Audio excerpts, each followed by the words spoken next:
sacerdote de la Iglesia Católica, sí. No, ustedes no tienen el Espíritu Santo. Yo sí tengo el Espíritu Santo. Mira que yo tengo el Espíritu Santo. Saramay, saramay, saramay, yo hablo en lenguas. A mí me dio ganas de decirle, a Petronila le patina el coco, le patina el coco, le patina. Y la señora se puso a hablar en lengua para demostrarme a mí que tenía el Espíritu Santo agarrado por un ala, era dueña del Espíritu Santo y por tanto su iglesia era la verdadera y yo tenía que salirme de mi iglesia para meterme con ella. Y me dijo, sálgase de la gran prostituta, la gran Babilonia, vente para acá porque aquí sí hablamos en lengua, pero estamos en la calle, observen. No estamos en oración, no estamos en el culto, estamos en la calle. Estamos hablando de cualquier cosa y la señora cuando se da cuenta que yo soy sacerdote, para que yo me salga del sacerdote, para que yo me vaya para su iglesia, para amedrantarme a mí, chantajearme a mí, para ella sentirse más grande que yo, ella comenzó a hablar en lengua instantáneamente, inmediatamente. O sea, no es un don, sino ya ella es la dueña. La Biblia habla de que el don de lengua es un don, es cuando Dios se lo quiera dar, es cuando Dios lo quiera manifestar, no es cuando usted quiera. Es un don. Pero ella lo agarra así. A mí me dio lástima. El tema de las, de las oraciones en lengua, que yo también veo mucha confusión actualmente, que mucha gente ve en los movimientos carismáticos, que a mí me encanta, apoyo y veo con buen ojo, pero la gente al ver lo mismo ahí y ver lo mismo en una salita chiquitita, todo el mundo levantando las manos, cerrando los ojos o tirándose muchas veces y diciendo san saralada, lo que quiera, la gente dice es lo mismo ahí que es lo mismo acá. Entonces me gustaría por favor esos 3 puntos que enfatizara y deje bien en claro para que ninguno de mis hermanos se vuelva a perder, Padre, porque necesitamos gente que hable con verdad y que enfatice directamente sobre las Escrituras y con las Escrituras en la mano pueda defender la verdad de Cristo y la única iglesia y la única y verdadera iglesia que existe, que nació el día de Pentecostés, y la única iglesia con base apostólica es la nuestra. Así que Padre, por favor le suplico que si está dentro de su prédica, que enfatice esos 3 puntos: el rosario, la oración en lenguas y los libros deuterocanónicos de la Biblia verdadera. Muchas gracias. Bueno, la orden. Bueno, pues vamos a tratar de mostrar un poquito. Vamos a hablar primero en lenguas. Según dice San Pablo, 1 Corintios capítulo 14, versículo 1 al 4, él nos viene a explicar que existe el don de lenguas. Pero también nos viene a explicar cómo debe ser el don de lenguas, que todos debemos tener presente. Dale. Buscad la caridad, pero aspirad también a los dones espirituales, especialmente a la profecía. San Pablo dice que hay que buscar la caridad y hay que buscar los dones. ¿Cuál es el don más especial? El de la profecía. Observe algo, Pablo va a hablar de estos 2 dones, uno de la profecía y otro el don de lengua. Son 2 dones. Y Pablo va a mostrar que el más importante es el de la profecía. El don de lengua es que usted hable y nadie le entiende. El don de profecía, que es el más importante, es que usted hable y le entiendan los hombres, las mujeres, los feos, los bonitos, los jóvenes, los niños, los letrados, los que no saben leer, que todos le entiendan. El don de profecía todos entienden, el don de lengua nadie entiende. Por eso Pablo dice otra vez, lo último: buscad la caridad, pero aspirad también a los dones espirituales, especialmente a la profecía. Pablo dice, aspiren el don de la profecía, aspiren que cuando ustedes prediquen, todo el mundo les entienda. Siga. El que habla en lenguas... Ahí quita el otro. Lo contrario del don de profecía es el don de lenguas. O sea, el don de lenguas, lo va a explicar Pablo, es otra cosa distinta al de profecía. El de profecía todo el mundo entiende. El don de lengua. El que habla en lenguas no habla a la gente. No habla a la gente no le entiende. Siga.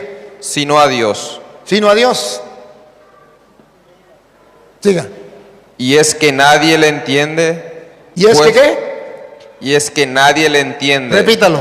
Y es que nadie le entiende. En el don de lenguas, otra vez. Y es que nadie le entiende. Nadie le entiende. Y porque nadie le entiende, ahí es donde los protestantes se aprovechan.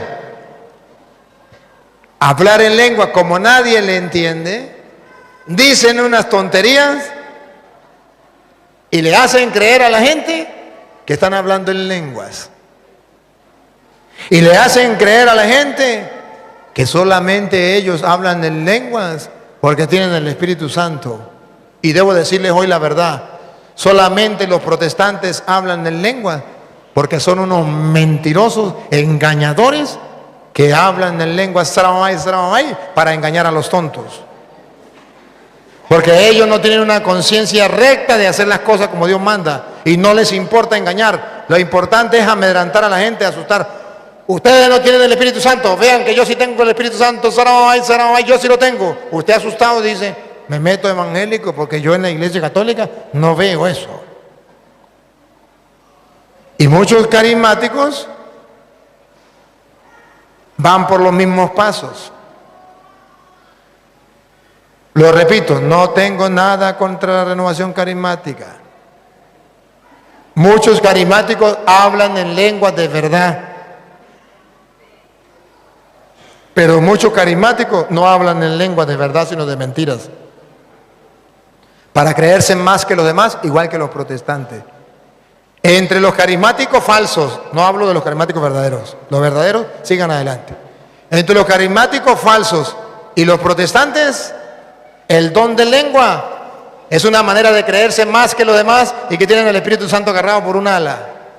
Son dueños del Espíritu Santo porque hablan en lengua.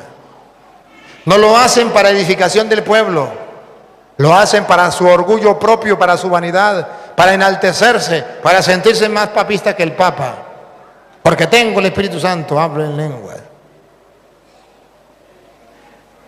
Yo, por ejemplo, le hablo con conocimiento de causa.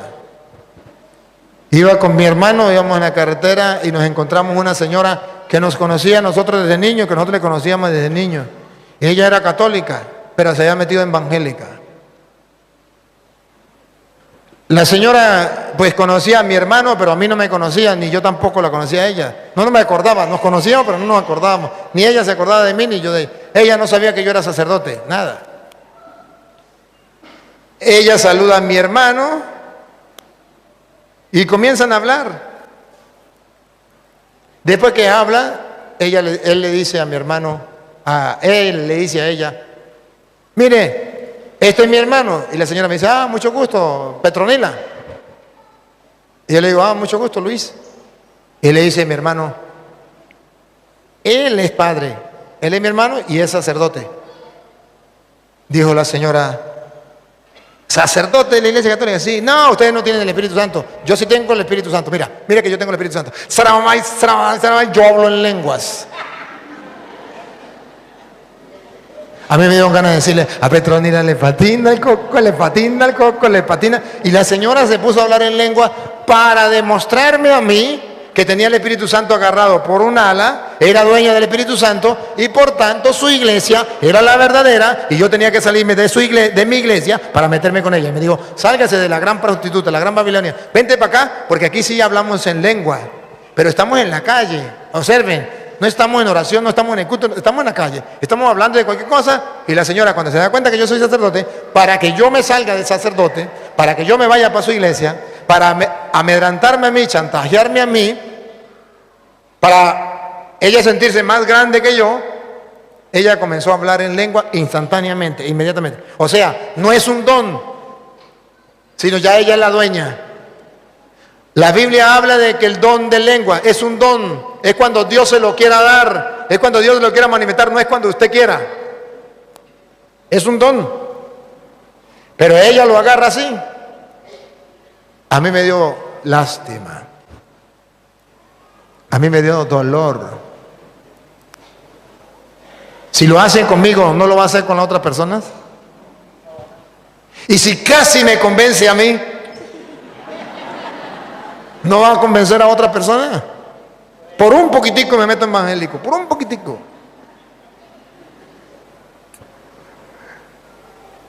Repítalo y sigue. Y es que nadie le entiende, pues dice en espíritu, Un poquito más atrás para que la idea. el que habla lenguas no habla a la gente, sino a Dios. Y es que nadie le entiende, pues dice en espíritu cosas misteriosas. Por el contrario, el que tiene don de profecía, El que tiene el don de profecía, lo contrario del don de lenguas, es el don de profecía. ¿Ustedes me han visto a mí hablar en lenguas? No, a veces que digo, yes, más nada, hablo en lenguas. Eso es lo único. No, porque Pablo dice, es el don, no es más importante. Pero le doy gracias a Dios que me ha dado el don de profecía. Que ustedes hayan dejado, todos ustedes, sus quehaceres y vengan aquí, no le van a dar cerveza, no le van a dar comida, no le van a dar nada. Vienen de lejos a escuchar 3 horas a un cura hablar. No se aburren, no se quedan dormidos, les gusta, se emocionan, sienten la fuerza de Dios, les llena, entienden. Eso Pablo llama el don de profecía. Y eso es mejor que hablar en lenguas. Y eso a los protestantes les duele, porque Dios me ha regalado el don de profecía. Hasta los protestantes me entienden. Muchos se han convertido y están convirtiéndose cada día centenares de protestantes. Se están convirtiendo. Y los otros quedan aturdidos cuando me escuchan. Y como decía el hermano, son bravos para debatir conmigo por internet. Eso, por YouTube ponen mis videos y son bravos para debatir. Claro, cuando usted está viendo los toros desde la barrera, usted es bravo. Pero métesele al toro. A mí me gustaría que me debatieran así públicamente. Eso, agarrar un video y ponerlo ahí y decir, mire, el cura está mentiroso. Eso es fácil, eso lo hace cualquiera. No necesita tener el don del Espíritu, ni mucho menos. Eso lo hace cualquiera. Pero a ver, ¿por qué no vienen y me quitan la máscara así frente a frente? Es que aquí en Paraguay no hay evangélicos, es que no hay pastores. se escondieron todos. ¿Por qué no vienen? ¿O ustedes no los invitaron? Sí. Entonces, ¿por qué no vienen? Pero son bravos y debaten y eso hacen, uy, y le voy a quitar la máscara al cura. A mí me da mucha risa, a mí me da mucha risa. Me río y qué risa me da. Y todo aquel que me vea riendo, loco, me dirá, me estoy riendo. Mira, es fácil hacerlo. Lo difícil es, vamos frente a frente donde tengamos que pedir el auxilio del cielo. ¿A quién va a asistir Dios? Como el profeta Elías con los profetas de Baal. ¿A quién le respondía Dios?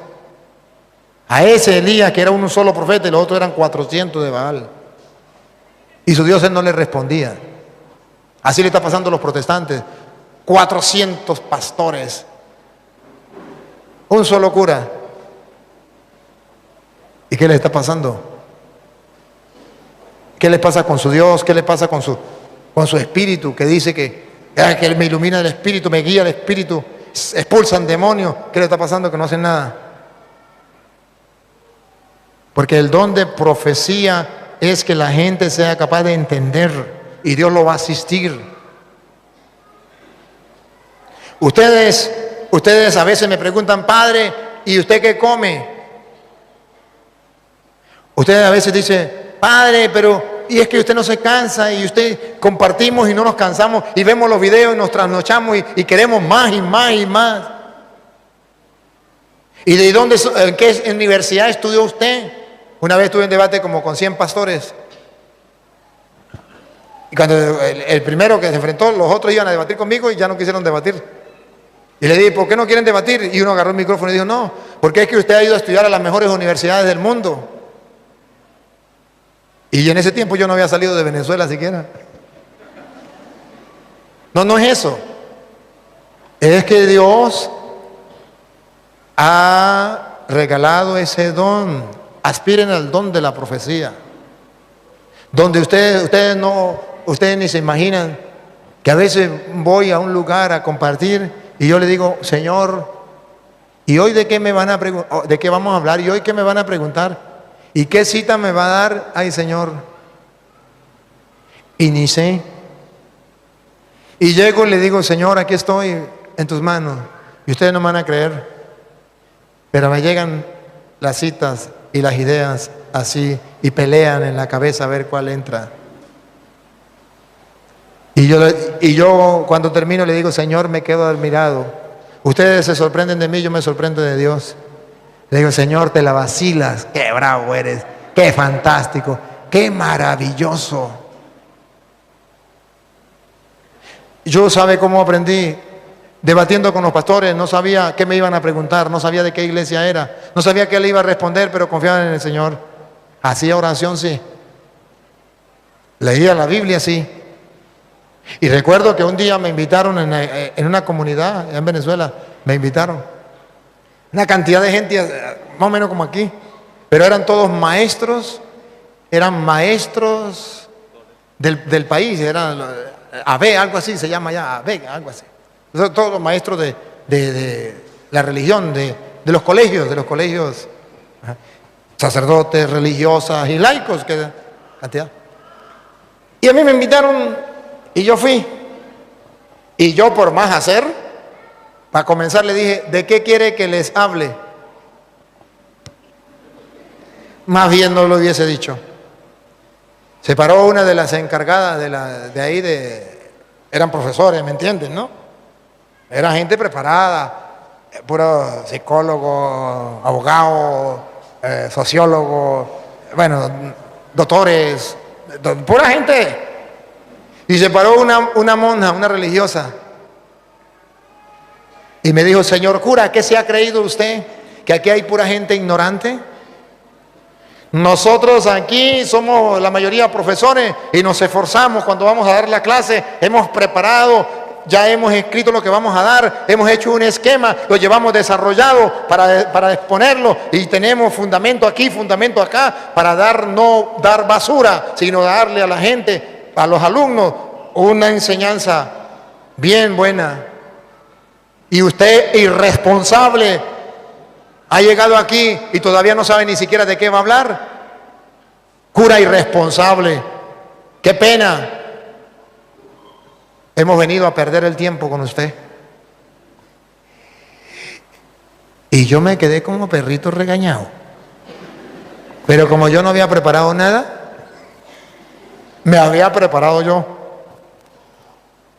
Le dije, pues bueno, ustedes me perdonan, pero ¿qué voy a hacer? Yo me preparé, pero no he preparado nada. Pero yo sí me preparé. ¿De qué quiere que les hable? La monja se sentó brava y los otros con ella, los grupos, pues. Pero ya habían algunas personas que me conocían. Y por allá uno dijo, yo quisiera que nos hablara de tal cosa. Creo que fue de la fe. Él dijo, bueno, está bien, vamos a hablar de ahí. Y comencé, y me iban llegando las citas, y tome. Toda una mañana, sin tocar un papel, sin agarrar la Biblia, iba buscando a la gente, tome, y la gente emocionada. Al final la monja se paró y pidió perdón. Y dijo, esto yo no lo sabía, esto nunca lo había visto, esto es fuera de lo normal. Perdone, padre, pero no sabía que esto podía darse. ¿Cómo usted sin prepararse iba a hablar? Esto me perdona. Sí, yo también me quedo sorprendido, porque es el don de la profecía. Díganle a Dios que le den ese don. Hagan como Salomón, pídele a Dios sabiduría para poderlo hacer. Y hagan como hacían los apóstoles, pídenle la fuerza del Espíritu Santo para que les dé la luz y para que les dé la fuerza para hacerlo. Pero pidan. Se les dará, busquen, encontraréis, toquen, se les abrirá. Pidan el don de la profecía, más que el don de lenguas. Repítalo y sigue. El que tiene don de profecía habla a los demás para su crecimiento en la fe. Habla a los demás y les ayuda a crecer en la fe. Siga. Les exhorta y los conforta. los exhorta y los conforta. Pase al versículo 18 para no leerlo todo. Versículo 18. Doy gracias a Dios porque hablo en lenguas más que todos vosotros. Doy gracias, dice Pablo, a Dios que hablo en lengua más que todos ustedes, evangélicos y carismáticos que creen que... no hablo de los carismáticos buenos, repito de nuevo, porque hay carismáticos que sí tienen el don de lengua. Hablo de los carismáticos que sin tener el don de lengua, hablan en lengua engañando a la gente. Y hablo de los protestantes que sin tener el don de lengua, hablan en lengua para engañar a la gente. Siga. Pero en la asamblea prefiero decir 5 palabras con sentido. 5 palabras con sentido. Para instruir a los demás. Para instruir a los demás. Que 10.000 en lenguas. Que 10.000 en lenguas. ¿A qué hablar en lenguas? Si no hay quien la interprete. Si la gente no lo va a entender. Hablo más en lengua que cualquiera de ustedes, dice Pablo, pero cuando estoy en la comunidad, hablo 5 palabras que la gente me entienda, más que 10.000. Y entonces, los que hablan en lengua quieren hablar más en lengua que en palabras que la gente le entienda. ¿Para qué? Simplemente para darse el lujo ahí, para que crean que ellos sí tienen a Dios y los demás no tienen a Dios. Bueno, de todas maneras, ahí sigue hablando, pero usted lo puede leer en su casa. La segunda pregunta que me hizo del canon. El canon. Esto no existía. Dios no bajó y le dio la Biblia a la gente. Jesús, cuando mandó a los apóstoles, no le dio Biblia. Dijo, vayan, lleven Biblia y funden iglesias. Como dicen los protestantes. Agarran Biblia y van a fundar iglesias. No, así no dijo Cristo.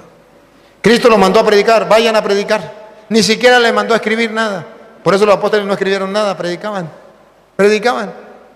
Pasó el tiempo y comenzaron a escribir. Pero una carta estaba en Roma, carta a los romanos. Otra en Éfeso, carta a los efesios. Otra en Filipos, carta a los filipenses. Otra en Tesalónica, carta a los tesalonicenses. Estaban regadas las cartas. Y un día, a alguien se le ocurrió recoger esas cartas y hacer la Biblia.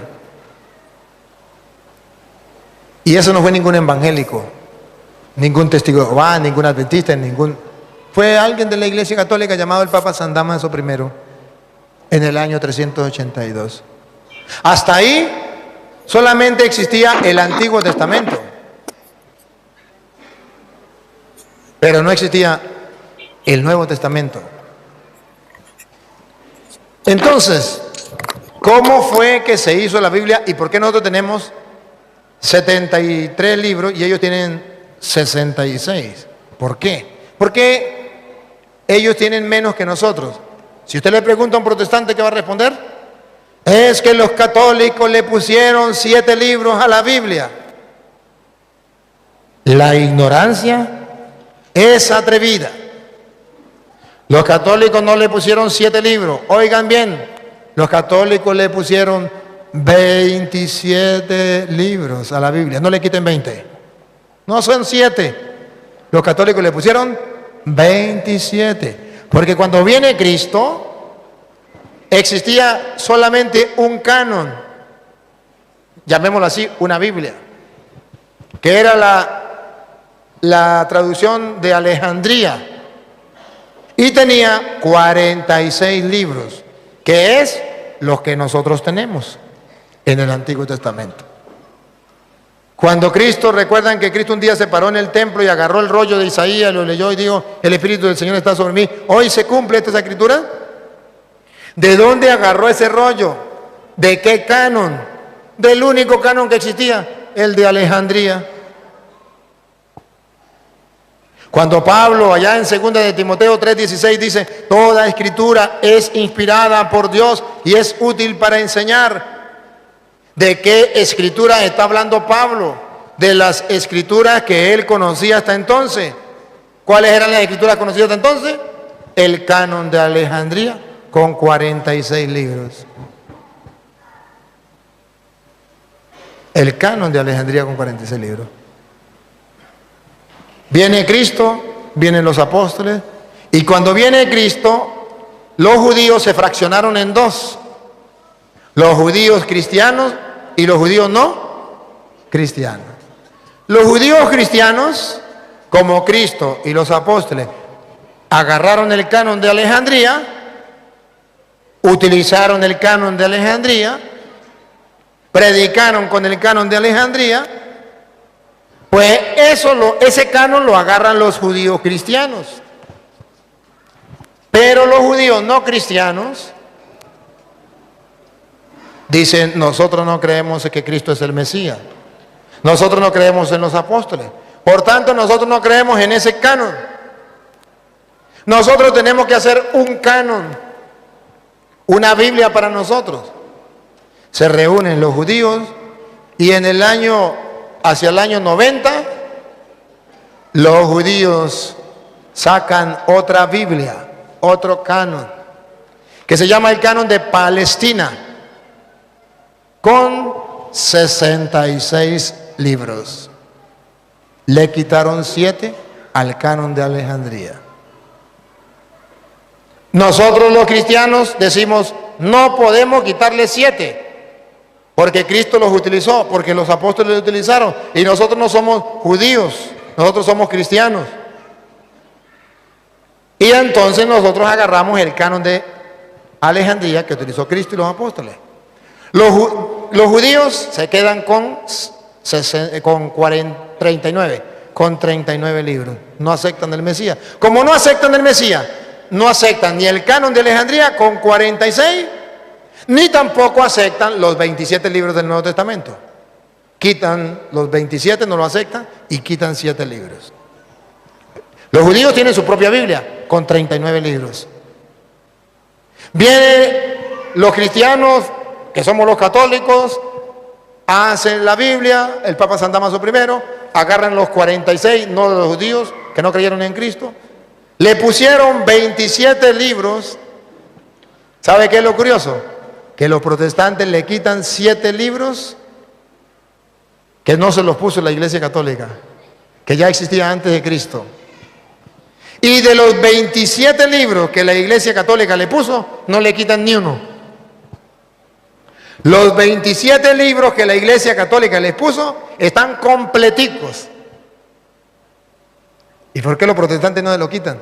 Por algo, por algo. Porque en la teoría ellos dicen que la Iglesia Católica es la gran prostituta, pero en la práctica ellos saben que la Iglesia Católica es la verdadera. O si no, ¿por qué creen que la Biblia es palabra de Dios?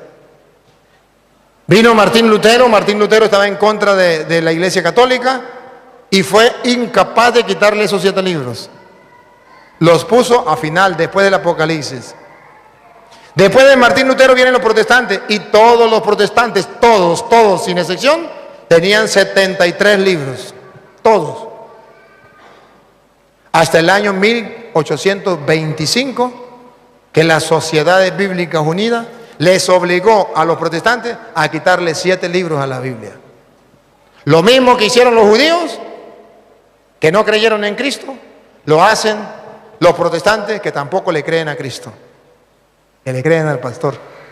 Y se olvidaron de lo que había dicho San Juan en Apocalipsis capítulo 22, versículo 18.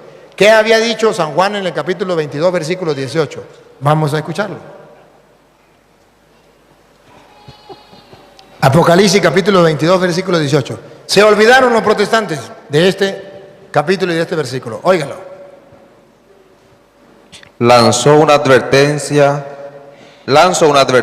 a todo el que escuche las palabras proféticas de este libro. Si alguno añade algo sobre esto, Dios le enviará las plagas que se describen en este libro. El que añada, siga. Y si alguno quita algo a las palabras de este libro profético, Dios le quitará su parte en el árbol de la vida y en la ciudad santa. No se le puede poner ni se le puede quitar. Cualquiera me puede decir, pero ahí habla este libro, se refiere al Apocalipsis. Está bien. Está bien, en primer lugar se refiere al Apocalipsis. Pero ¿cómo sabemos que se refiere también a todas las Sagradas Escrituras? Porque está al final de la Biblia, en el capítulo final del Apocalipsis, 22, 18. Al final. ¿Por qué sabemos que no solamente se refiere al Apocalipsis? Han de saber ustedes que San Juan estaba escribiendo el Apocalipsis hacia el año 90 más o menos, estaba escribiendo el Apocalipsis, lo terminó de escribir hacia el año, póngale usted, hacia el año 100 lo terminaría, o en esa época, hacia los años 90, San Juan escribe el Apocalipsis. Del 90 al 100, pongámosle allí para no pelear, que San Juan escribe el Apocalipsis. Pregunto, ¿se acuerdan en qué fecha fue que los judíos sacaron otra Biblia y le quitaron 7 libros a la que existía? El año 90. ¿Y cuándo fue que Pablo escribió el Apocalipsis? ¿Hacia el año? ¿Que Juan escribió el Apocalipsis hacia el año 90 y algo. 90 a 100, por allí. Ahora saben por qué Juan dice, el que le quite o el que le ponga, porque en esa época los cristianos estaban sufriendo porque los judíos le estaban quitando 7 libros al canon de Alejandría. Y San Juan le está advirtiendo a los cristianos que eso no es correcto, que eso no se debe hacer, que el que le quite o el que le ponga, porque habían declarado en el año 90 que para los judíos existía el canon de Palestina. Y San Juan está escribiendo el Apocalipsis. Y San Juan le dice a los cristianos, no, para nosotros no, el que le quite o el que le ponga, le caigan todas las plagas de Egipto y sea borrado del libro de la vida. Eso fue para los judíos de aquel tiempo y eso es para los protestantes del año 1825, que le quitaron igual que los judíos allá 7 libros, los mismos 7 libros que Pablo dice que no le quiten ni que le pongan, esos fueron exactamente los mismos que le quitaron los protestantes en el año 1825. ¿Y dónde quedó la advertencia del Apocalipsis? Los protestantes no le hacen caso, porque el pastor le dijo que no le hicieran caso. Y no es que leen la Biblia, puro engaño. Ahora, me decía del rosario. ¿Por qué rezamos nosotros el rosario? Porque el pueblo de Israel oraba repitiendo. Jesús en la cruz, ¿se acuerda? Dios mío, ¿por qué me has abandonado? Estaba repitiendo el Salmo 22. Escúchame, el Salmo 22. Dios mío, ¿por qué me has abandonado? Así oraban los judíos, repitiendo. Y Jesús está en la cruz, orando, repitiendo. Salmo 22:1. ¿Lo tiene? Léelo.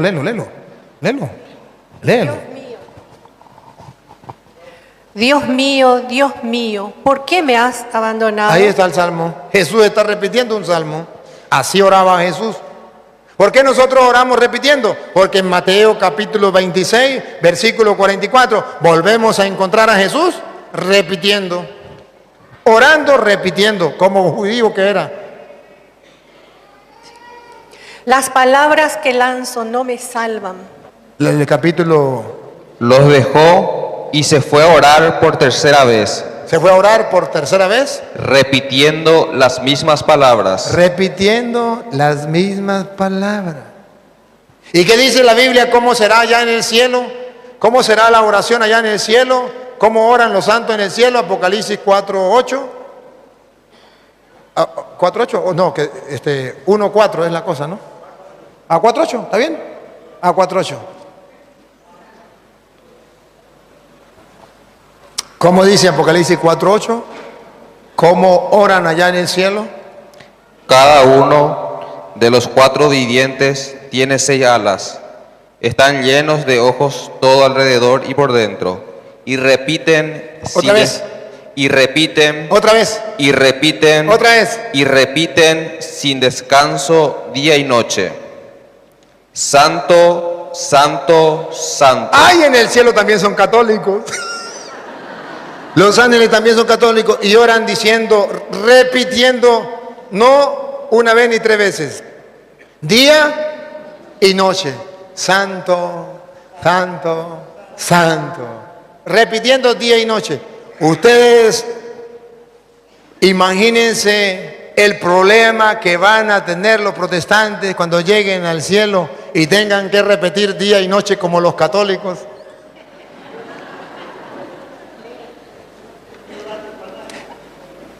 Hermano, y Jesús en Lucas 11:1 le dice a los apóstoles que deben orar repitiendo. Le pidieron que le enseñara a orar y Él les va a enseñar. ¿Cómo? Repitiendo. A ver, y aquí, hermano, usted tiene unas preguntitas que me tiene que hacer que le dije que me la hiciera, ¿no? Se está haciendo el loco.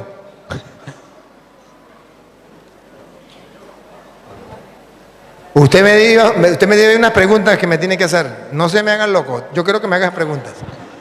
Ajá. Estaba Jesús orando en cierto lugar. ¿Qué estaba haciendo Jesús? Orando. Siga. Cuando terminó, le dijo uno de sus discípulos: Señor, enséñanos a orar. Aquí está. Señor, enséñanos a orar, porque los católicos dicen una cosa, los protestantes dicen otra, no sabemos cómo orar. Enséñanos a orar y se acabó el problema. Siga. Él les dijo: cuando oréis, decid. ¿Cómo? Cuando oréis, decid. Cuando oren, digan: Padre, santificado sea tu nombre. cada vez que oren, digan: Padre, y el Padre nuestro les enseñó. Enseñó a orar repitiendo. Por eso nosotros oramos en el Santo Rosario repitiendo. Porque al repetir ponemos más atención. Al final de tanto repetir va llegando aquí lo que estamos diciendo. Si estamos concentrados. No se trata de repetir por repetir. Como una viejita que rezaba el rosario allá en una comunidad. Rezaba el Ave María tan rápido, que usted lo único que entendía era: salga María entre todos, salga María entre todos, salga María y entre todos, salga María entre todos, salga María entre todos. ¿Por qué rezaba tan rapidito? No, así no es. Cuando nosotros repetimos es para asimilarlo. Los mismos protestantes repiten. ¿Acaso los protestantes no cantan alabaré? Mire que están repitiendo. Alabaré 2, 3, varé a mis, alabaré 4, alabaré 5, alabaré 6. Están repitiendo. Tontos, no repitan. Señor, yo te alabo. Gloria, gloria, gloria. Están repitiendo. Aleluya, gloria al Señor. Amén, amén. Están repitiendo, no repitan. Eso es malo. Pero cuando el católico repite, sí es malo. Cuando ellos repiten, no es malo. A Petronilo le patina el coco, le patina el coco, le patina el coco.